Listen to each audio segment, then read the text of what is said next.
नमस्कार। दिन भर की बड़ी खबरों में आपका स्वागत है। मैं हूं आपके साथ अंशिता। आज इस बुलेटिन में बात होगी बिहार विधानसभा चुनाव की, चुनाव आयोग पर लग रहे धांधली के आरोपों की। देखेंगे वाराणसी में क्यों हो रहा है पीएम मोदी का विरोध, बीजेपी सरकार पर क्यों भड़के पीएम मोदी के भाई, जानेंगे सुप्रीम कोर्ट में क्यों माफी मांगने को मजबूर हुई मोदी सरकार, और बुलेटिन के आखिर में देखेंगे जाने माने कार्टूनिस्ट इरफान की किस खबर पर पड़ी तिरछी नजर। लेकिन दिन भर की तमाम बड़ी खबरों से पहले एक नजर आज की सुर्खियों पर।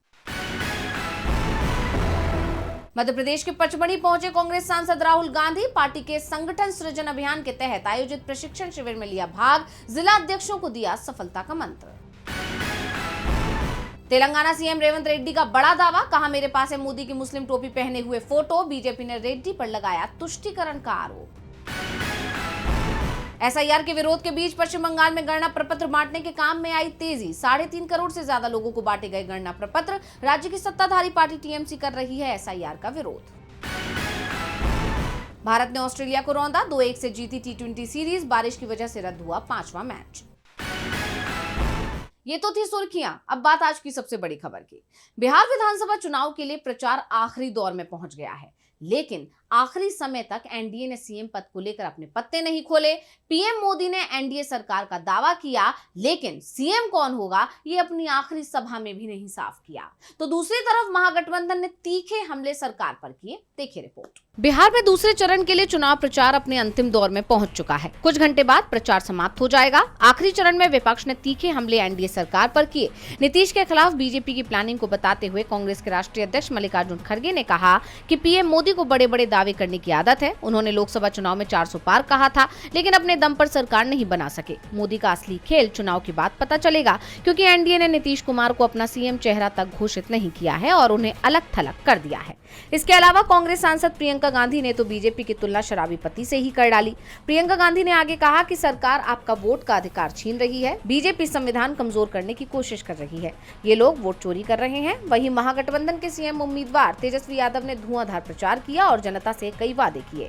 अपनी चुनावी सभा में तेजस्वी यादव ने कई बड़े वादे किए। उन्होंने बिहार को ऐसा बनाने का संकल्प लिया जिससे किसी भी बाहरी भाई को रोजगार के लिए बाहर न जाना पड़े। वहीं एनडीए के लिए प्रचार करते हुए पीएम मोदी और अमित शाह ने वही जंगल राज का राग अलापा। पीएम ने कहा जंगल राज से बचाए रखना आपकी जिम्मेदारी है। अमित शाह ने भी जंगल राज और घुसपैठियों का मुद्दा उठाया। यानी कहा जा सकता है कि एनडीए के पास जनता के बीच जाकर कहने के लिए कुछ नहीं है। बिहार में दूसरे चरण के प्रचार के बीच ईवीएम के साथ गड़बड़ी करने की बड़ी खबर सामने आ रही है। आरजेडी की तरफ से इसे लेकर वीडियो जारी किए गए हैं, जिसमें वीवीपैट की पर्चियों से लेकर स्ट्रांग रूम में बड़ी गड़बड़ी की आशंका जाहिर की गई है। तो क्या है पूरा मामला जिसके चलते सवालों में आया चुनाव आयोग, देखेंगे रिपोर्ट में। बिहार विधानसभा चुनाव में वोट चोरी का मुद्दा गूंज रहा है। पहले चरण की वोटिंग के बाद बीजेपी के कई नेताओं की तस्वीरें सामने आई, जिसमें वो दिल्ली, उत्तराखंड, हरियाणा में वोट देने के बाद अब बिहार में भी वोट देते दिखाई दिए। इस पर पहले से ही बीजेपी घिरी हुई थी और अब चुनाव आयोग फंस गया है। राष्ट्रीय जनता दल ने एक्स पर एक वीडियो शेयर कर दावा किया है कि चुनाव प्रक्रिया में गड़बड़ी करने की कोशिश की गई है। पोस्ट में आरजेडी ने लिखा कि समस्तीपुर के सराय रंजन विधानसभा क्षेत्र के केएसआर कॉलेज के पास सड़क पर भारी संख्या में ईवीएम से निकलने वाली वीवीपैट पर्चियां फेंकी हुई मिली। कब, कैसे, क्यों, किसके इशारे पर इन पर्चियों को फेंका गया? क्या चोर आयोग इसका जवाब देगा? क्या ये सब बाहर से आकर बिहार में डेरा डाले लोकतंत्र के डकैत के निर्देश पर हो रहा है?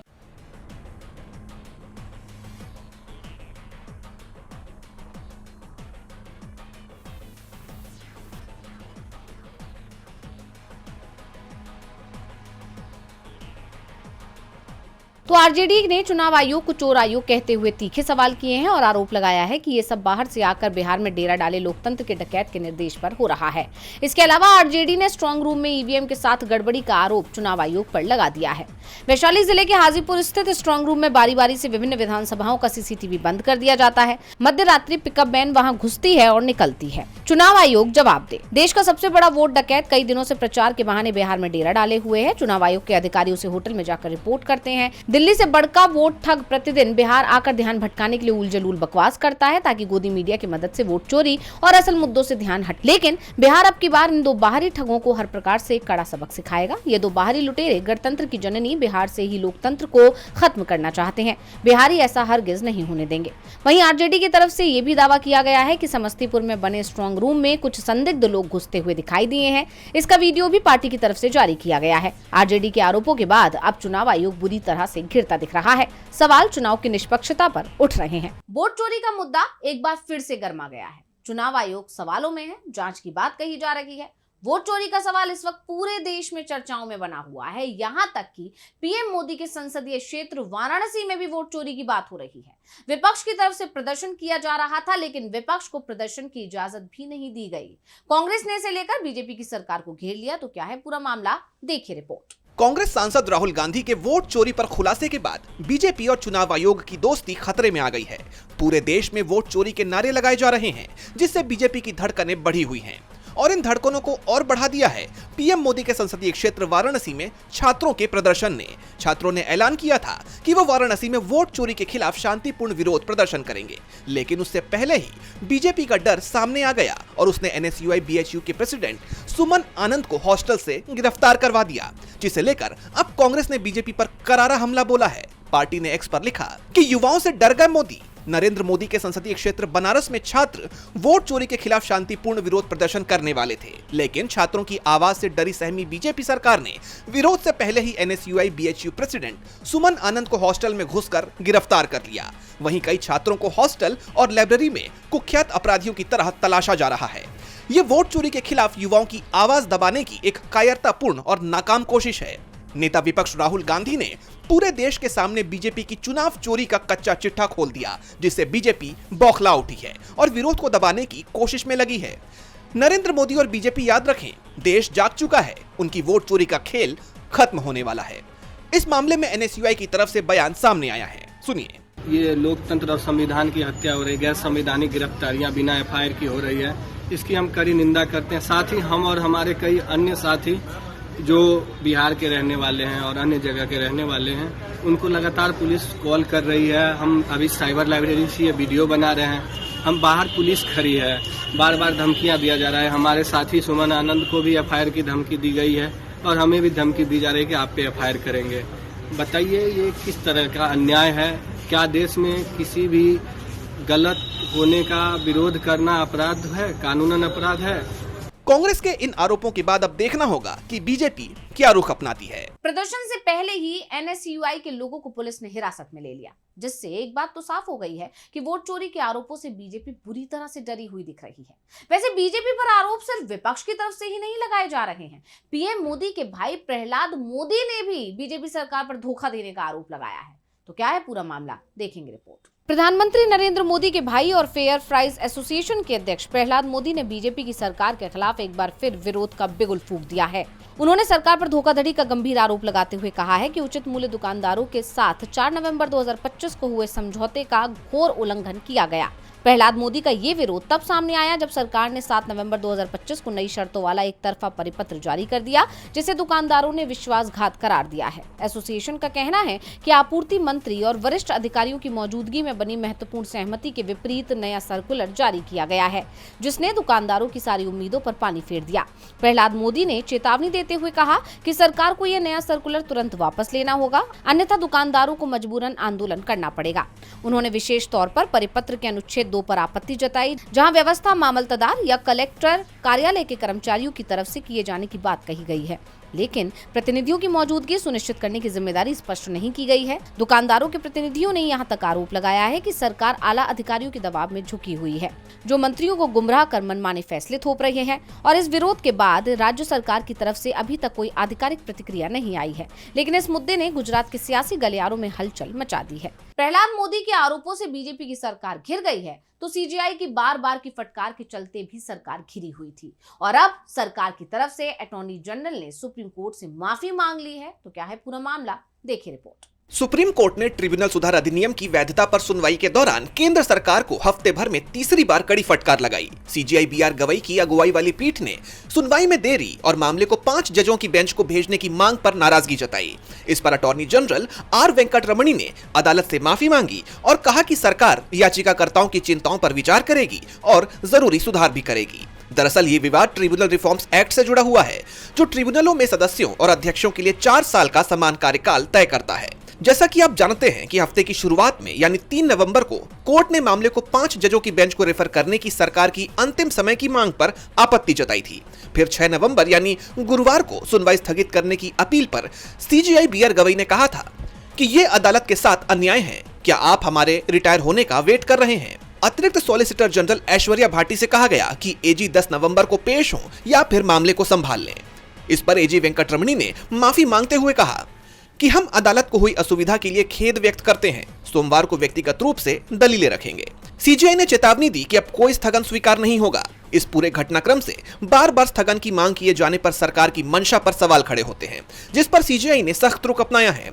अब सोमवार को इस सुनवाई में क्या होता है, ये देखना होगा। सीजीआई के फटकार के बाद सरकार को झुकना पड़ा है, लेकिन महाराष्ट्र में जो गड़बड़ी सामने आ रही है उसमें भी सरकार झुकेगी, ये सवाल जरूर उठ रहे हैं, क्योंकि मामला सरकारी जमीन पर कब्जे का है। डिप्टी सीएम के बेटे पर आरोप है, लेकिन खबर आ रही है कि एफआईआर से मुख्य आरोपी का नाम ही गायब कर दिया गया है। तो क्या है पूरा मामला, देखेंगे रिपोर्ट में। महाराष्ट्र के डिप्टी सीएम अजित पवार के बेटे पार्थ पवार की मुश्किलें कम होती नहीं दिखाई दे रही। अभी तक जहां पार्थ की कंपनी पर फडणवीस सरकार ने जांच बिठाई थी, तो वहीं अब उन्हें भारी भरकम जुर्माना भी भरना पड़ेगा।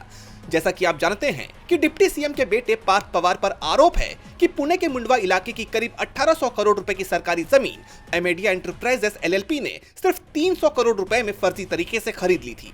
इस डील में 21 करोड़ रुपए की स्टैंप ड्यूटी भी माफ कर दी गई। सीएम फडणवीस ने मामले की गंभीरता को देखते हुए एक जांच कमेटी बनाई, जिसके बाद ये मुद्दा और गर्मा गया और पार्थ पवार के लिए नई मुसीबतें खड़ी हो गई। अब लैंड सेल कैंसिल करने के लिए कंपनी को दोगुना स्टैंप शुल्क देना होगा, जो कि 42 करोड़ रुपए है। इस मुद्दे पर अब अजित पवार की प्रतिक्रिया सामने आई है। उन्होंने कहा कि सौदे से जुड़े दस्तावेजों का रजिस्ट्रेशन रद्द कर दिया गया है और इस संबंध में अधिकारियों को हलफनामा सौंप दिया गया है। एक भी रुपया किसी के हाथ नहीं गया। संबंधित जमीन सरकारी है और उसे बेचा नहीं जा सकता। पार्थ पवार और उनके साथी दिग्विजय पाटिल को इस बात की जानकारी नहीं थी। विपक्ष की तरफ से लगातार इस मुद्दे पर सरकार को घेरा जा रहा है। इस बीच ये खबर भी सामने आ रही है कि लैंड डील के मामले में जो एफआईआर दर्ज की गई है, उसमें पार्थ पवार का नाम शामिल नहीं है। इसे लेकर सीएम फडणवीस सवालों में घिरते दिख रहे हैं, क्योंकि पार्थ पवार के फंसने के बाद एनसीपी के तेवर अपनी सरकार को लेकर बेहद तीखे दिखाई दे रहे हैं। एनसीपी की तरफ से तो यहां तक दावे किए जाने लगे हैं कि वो महायुति गठबंधन भी छोड़ सकते हैं।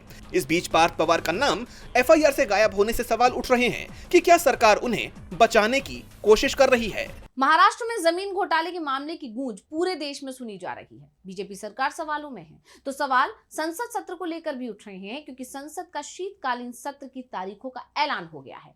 लेकिन ये सत्र बेहद छोटी अवधि के लिए है, जिसे लेकर विपक्ष ने सवाल पूछ लिए हैं।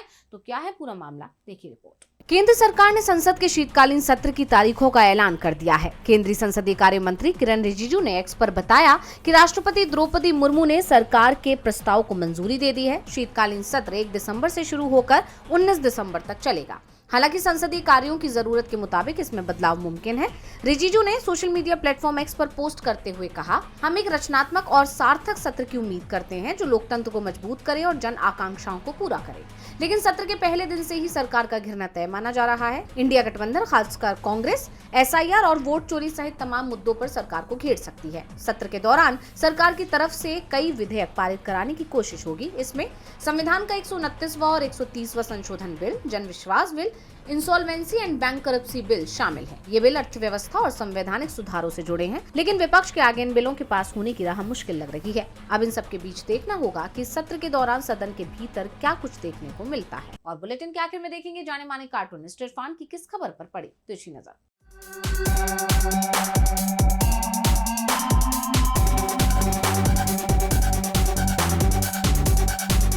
बिहार विधानसभा चुनाव के नतीजे आने के काफी पहले ही चिराग टिमटिमाने लगा है। उसने कहा है कि डिप्टी सीएम तो उसी का होगा और सीएम बनने की बात है तो 2030 के चुनाव तक की वो इंतजार करने की बात कर रहा है।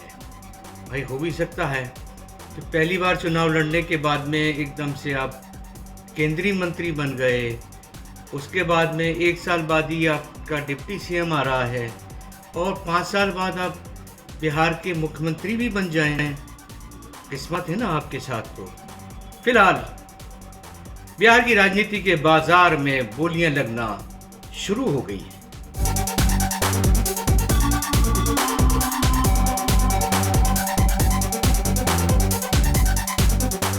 बहुत बहुत शुक्रिया इरफान जी।